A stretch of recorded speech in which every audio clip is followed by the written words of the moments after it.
there are a few guys left. I don't have any more AIM-7F sadly, but I do have an AIM-9L. He has flares, okay. But I can get rid of the gun. Beautiful. Hello everyone and welcome back to War Thunder. This is the F-4 Kurnass 2000, something like that. It's a bit of a surprise addition in this update. There was no Devblog, it wasn't even on the dev server for that matter.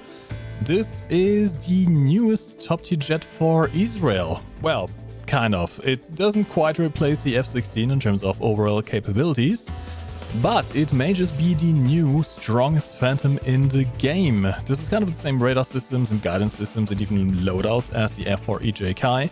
With some additions, this can carry guided bombs and AGM-65 Mavericks, I believe it is, the ones with the thermal camera.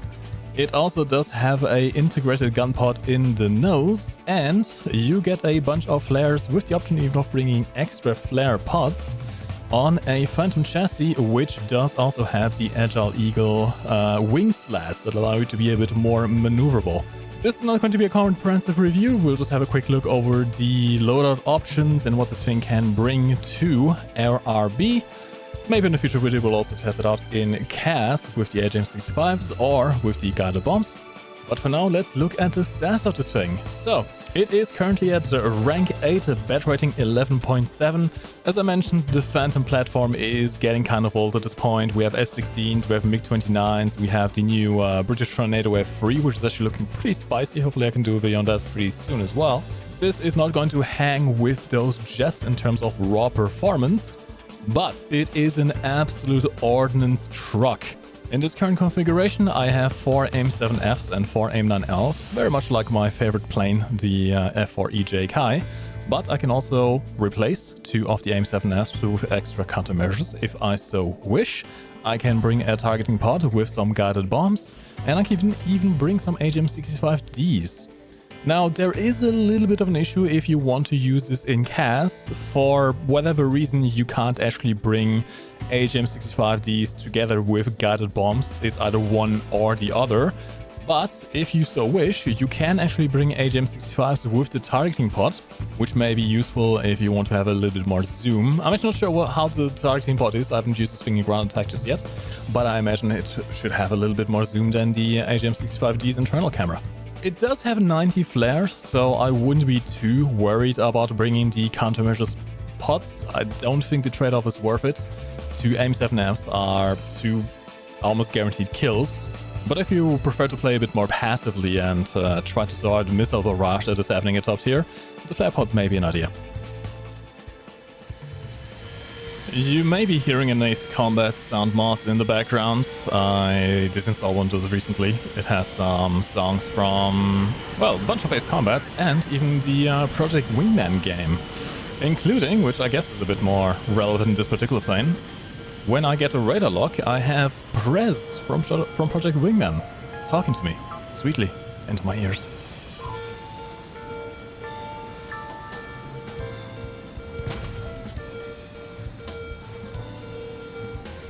As you can see, you can actually deploy the wing slats with the use of combat flaps. I've tried it in test flight. It doesn't really do anything to help you turn tighter if you deploy them manually, so we'll just leave them automatic.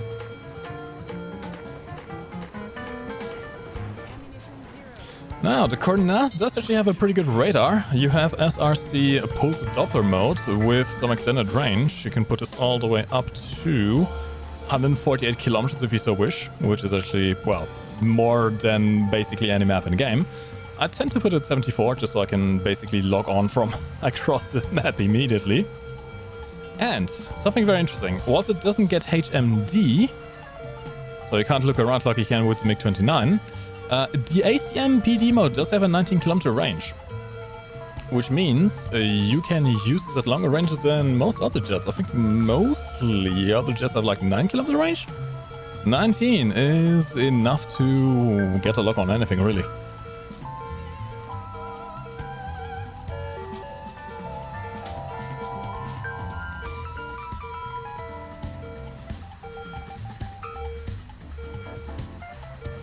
Of course, what would be a top tier match without the typical F-14 Phoenix spam? I did notice something different, by the way. I'm not sure if you guys have noticed, but you used to be able to evade radar missiles pretty easily by simply flying close to ground. Basically everything apart from the Phoenix missiles, because they just had a big splash damage. But for some reason I find it a bit harder to do in this patch. I'm not sure if that's just a confirmation bias, if it's just a skill issue on my end. Shout out Devin, by the way. Or if it is indeed radar missiles now being more effective against low-flying targets.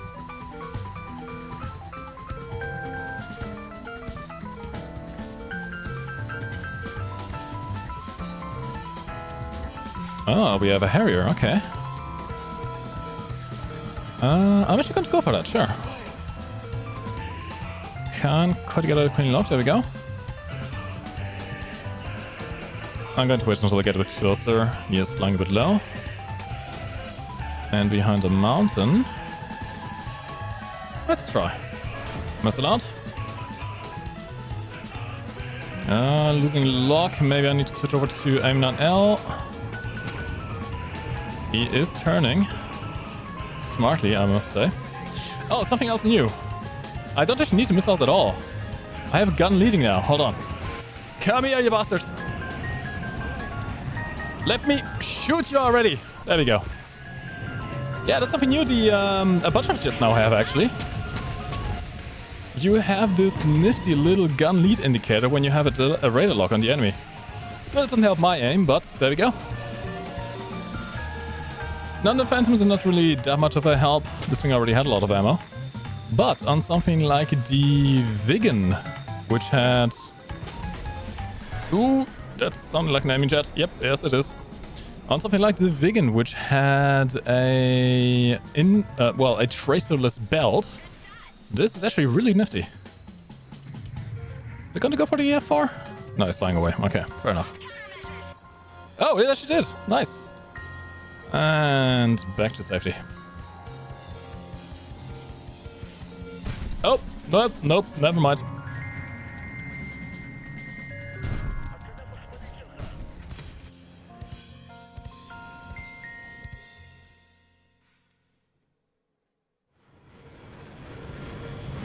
Alright, once again, let's increase my radar range. I should probably just keybind something for that, but I find it just easier to go for the multifunctions menu.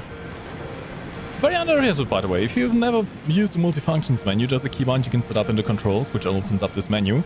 And from here, you can essentially control the entire aircraft. You can change your radar mode with 5, change radar/IRST mode, which allows you to switch between regular radar and PD radar. You might want to do that if you have something that's at a similar speed to you, but up in the sky.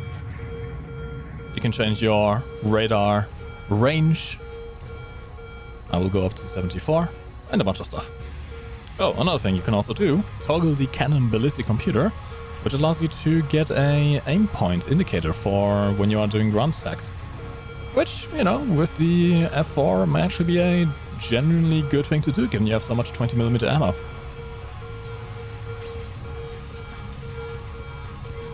One thing I would definitely recommend having a separate keybind for is the weapon selector. What you can technically do it here, so you can select between your AIM-7Fs and your IR missiles. I would heavily recommend having this on a separate keybind so you can do it more quickly, rather than trying to mess with the multifunctions menu in the middle of a heated battle.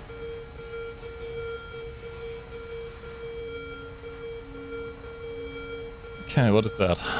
That is a jet. But is it an enemy jet or is it an AI? That's an enemy jet. Okay, hold on. Is it actually going to be an enemy jet though? Oh, nope. I always get bamboozled by the damn AI. The way they fly really made me believe there was an actual player. Leave your skill issues in the comments. Damn it.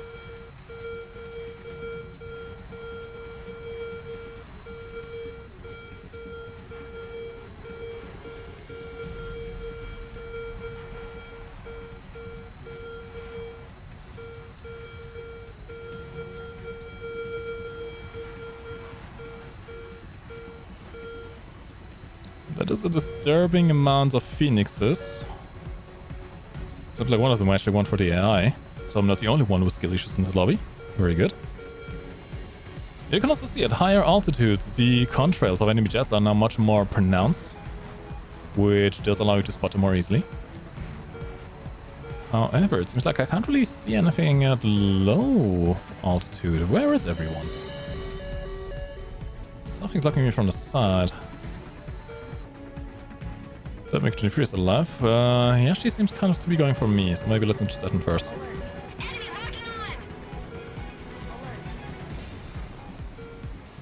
Come on, nope. Not my kill. Fair enough. The F-14 is also dead. And those guys are very far away.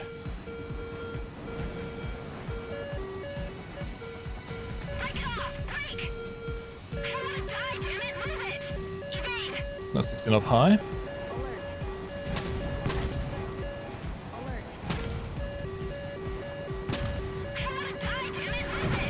Good luck.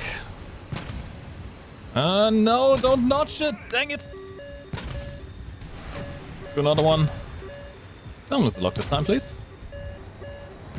Come on, come on, come on. There's another missile coming in. Let me hit first, let me hit first. So close! Yeah, there we go. Okay, now I'm in trouble. Thankfully, a teammate is going after that 14, so it doesn't have a direct line of fire on me. I don't want to get into gun rush. I'm pretty sure that F-14 also has the gun leading radar now. Did I just run out of flares? Oh, I did. Oh. That's a bit of an issue. And he's down. Very good, very good. Now I need to get low, because I completely forgot my countermeasure periodic dispensal on. So there is definitely a case for you to actually bring out the extra flare pods. 90 flares is a decent amount, but not if you want to auto-flare it like you do with the Harrier or anything like that. Go for this guy. Come on, don't get... There we go. Nice boop. And there is an F4S. Does he have any flares left? He does, okay. Let's see if we can get another gun kill. Although he has been taken down, okay.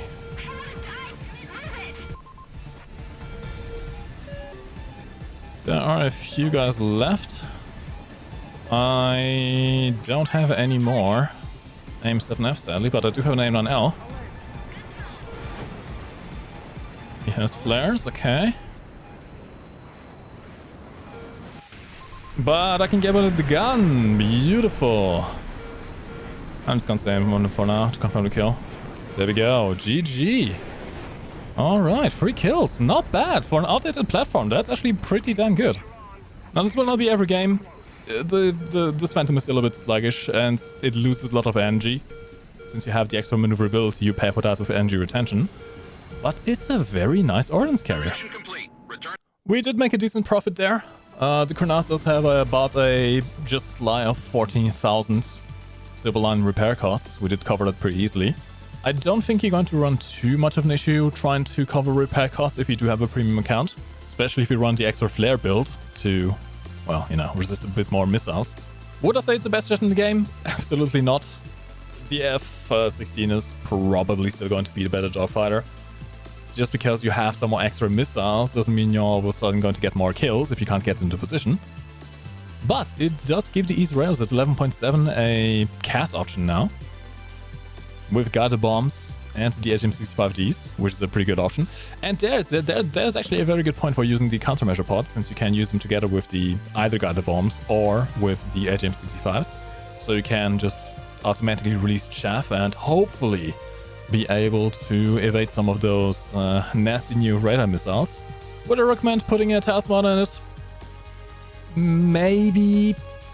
Again, the F-16 is a better pure dogfighter, but if you do want to have something that can do a little bit of everything, this may not be the worst option. Anyway, that was a quick and dirty look at the F-4 Kurnass 2000. I hope you enjoyed it. Little surprise edition for the Israelis there. Let me know in the comments what you think of this thing. Are you going to stick with the F-16 or are you going to give this thing a try out in top tier? Thank you very much for watching this video. My name is MikeGoesBoom and I'll see you very soon.